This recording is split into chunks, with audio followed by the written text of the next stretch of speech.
নমস্কার, জয় মা মুন্ডমালিনী তারা। সকলে কেমন আছো? আশা করছি মায়ের কৃপায় সকলে খুব ভালো আছো, আর আমিও মায়ের কৃপায় খুব ভালো আছি। আজ বৃহস্পতিবার, মায়ের যেহেতু প্রত্যেক বৃহস্পতিবারে বিশেষ পুজো করা হয়, মাকে বিশেষভাবে মাছ ভোগ দেওয়া হয়। তো আজকে সকাল সকাল মায়ের মন্দিরে চলে এসেছি। যা গরম পড়েছে, গরমে বেলা করে আসাটাই খুব দুর্বিষহ হয়ে যায় মন্দিরে। আর ফুলগুলোর অবস্থাও খুব বেহাল হয়ে যায়, যার কারণে সকাল সকাল মন্দিরে চলে এসেছি। মাকে সাজিয়ে পুষ্প মায়ের পুষ্পশৃঙ্গার মাকে আমি করে দিয়েছি। তার আগে মায়ের মঙ্গল আরতি, ভোরবেলার সেবা ইত্যাদি সমস্ত কিছু হয়ে গিয়েছে। এই দর্শন করো মাকে। আজকে বেশ অনেকগুলো ফুল পেয়েছি, যার কারণে মাকে আবার মালা করে সুন্দর করে সাজিয়ে দিয়েছি। দর্শন করো সবাই মায়েদের। এদিকে শ্যামসুন্দর, জগন্নাথ, অন্যান্য গোপালরা রয়েছেন। এদিকে জগৎগৌরী মা পদ্মাবতী, অন্যান্যরা সবাই রয়েছে। পুজোর জোগাড়ও সুসম্পন্ন করা হয়ে গেছে।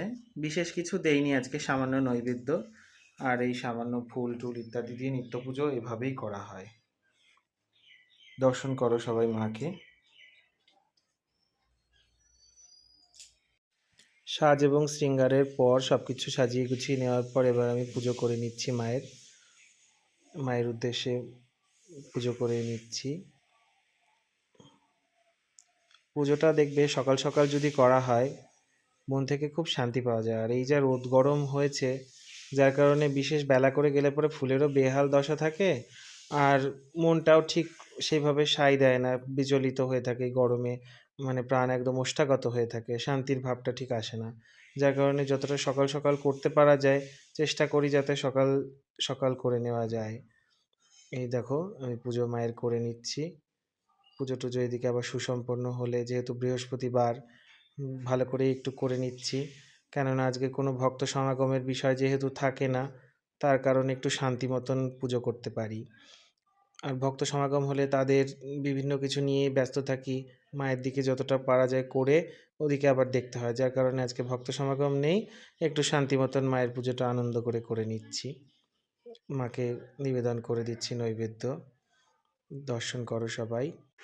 মন্দিরে পুজো পাঠ সুসম্পন্ন করে এবার চলে এসেছি ভোগ রান্নার ঘরে, ভোগ রান্নার প্রস্তুতির জন্য। এদিকে ডাল ভাজার পর্ব চলছে, এদিকে সবজি সব আমানি করা চলছে, 5 রকম ভাজা, এদিকে আমও বানানো হয়ে গেছে।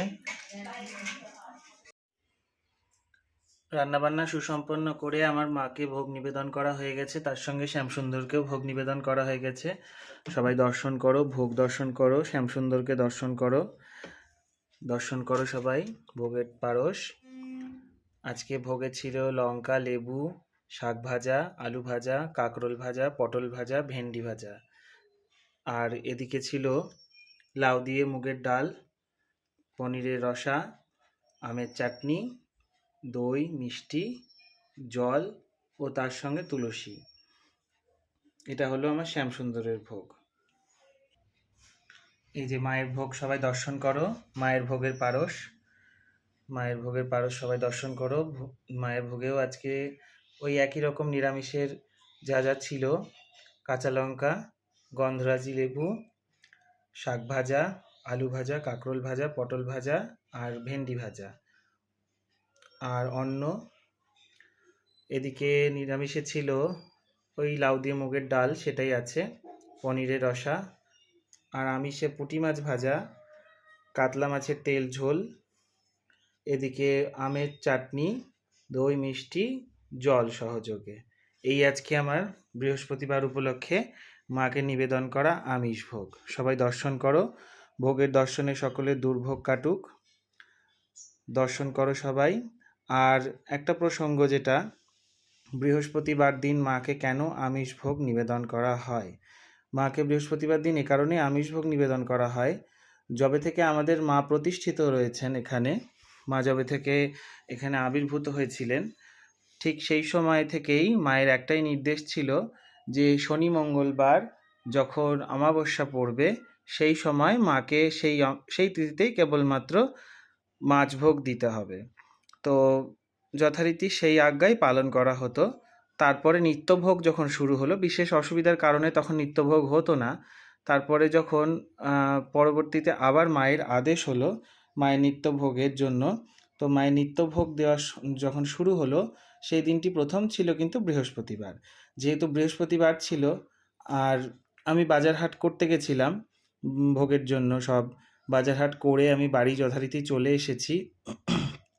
আসার পরে সব কিছু কিন্তু শাকসবজি নিরামিষেরই বাজার করা হয়েছিল, কোনো আমিষ বাজার করা হয়নি।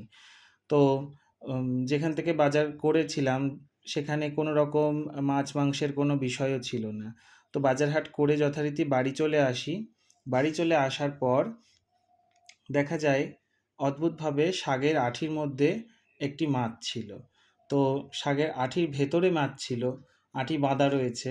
তো যথারীতি ওই যে সবজি আর কি আমানি করছিল, সে তখন দেখে শাকের আঁঠির ভেতরে মাছ।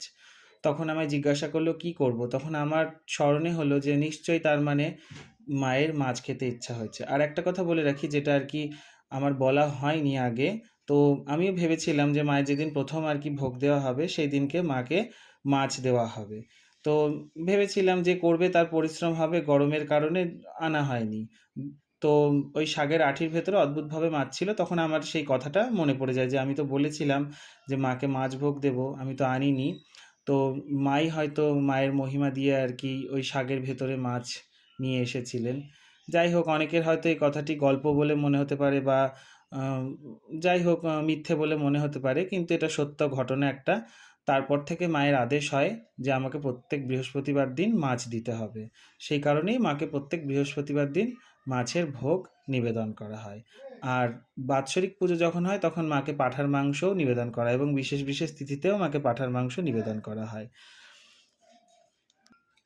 তো দেখলেন যথারীতি আপনারা সবাই মায়ের ভোগ দর্শন করলেন, এবং বৃহস্পতিবার কেন মাছ দেওয়া হয় সেটাও আমি বললাম। এই যে দেখুন, ভোগের পর মাকে দর্শন করুন সবাই। এই যে আমার মুন্ডমালিনী তারা মা,